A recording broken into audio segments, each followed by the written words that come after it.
The Holy Bible, New King James Version Acts 14. Now it happened in Iconium that they went together to the synagogue of the Jews, and so spoke that a great multitude both of the Jews and of the Greeks believed. But the unbelieving Jews stirred up the Gentiles and poisoned their minds against the brethren. Therefore they stayed there a long time, speaking boldly in the Lord, who was bearing witness to the word of his grace, granting signs and wonders to be done by their hands. But the multitude of the city was divided, part sided with the Jews, and part with the apostles. And when a violent attempt was made by both the Gentiles and Jews, with their rulers, to abuse and stone them, they became aware of it and fled to Lystra and Derbe, cities of Lycaonia, and to the surrounding region.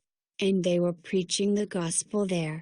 And in Lystra a certain man without strength in his feet was sitting, a cripple from his mother's womb, who had never walked. This man heard Paul speaking.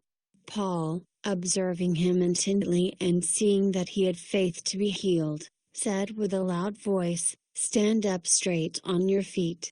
And he leapt and walked.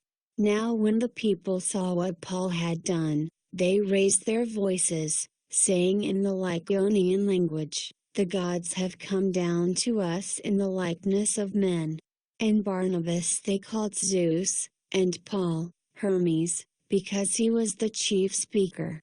Then the priest of Zeus, whose temple was in front of their city, brought oxen and garlands to the gates, intending to sacrifice with the multitudes. But when the apostles Barnabas and Paul heard this, they tore their clothes and ran in among the multitude, crying out and saying, "Men, why are you doing these things? We also are men with the same nature as you, and preach to you that you should turn from these useless things to the living God, who made the heaven, the earth, the sea, and all things that are in them, who in bygone generations allowed all nations to walk in their own ways. Nevertheless he did not leave himself without witness, in that he did good, gave us rain from heaven and fruitful seasons, filling our hearts with food and gladness." And with these sayings they could scarcely restrain the multitudes from sacrificing to them.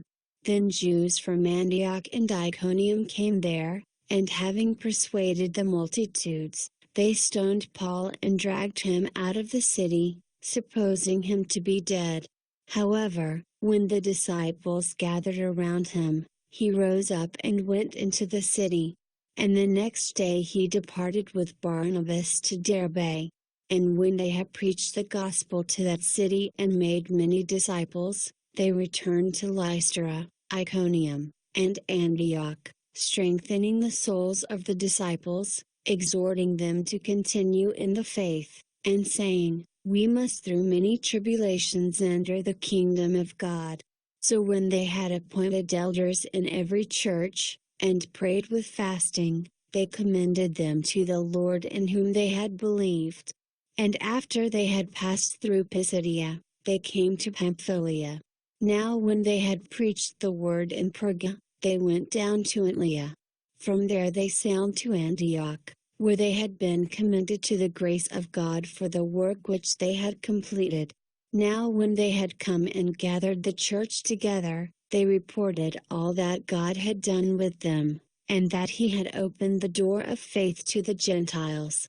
So they stayed there a long time with the disciples.